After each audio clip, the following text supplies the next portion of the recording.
So here is how to set up Apple Pay. So starting off, let's head over to the Settings app. So once you're in the Settings app, you need to scroll down and find the Wallet option. You can also use the search bar to search for it. Once you find it, tap and open the Wallet section. Over here, you can see Payment Cards option.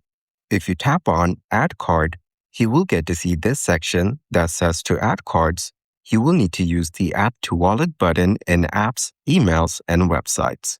Now, let's cancel it and select the Autofill Cards option. After that, you'll be taken to this page. Over here, you can select Add Card and then position your card in the frame to scan it or select Enter Card Details manually on the bottom.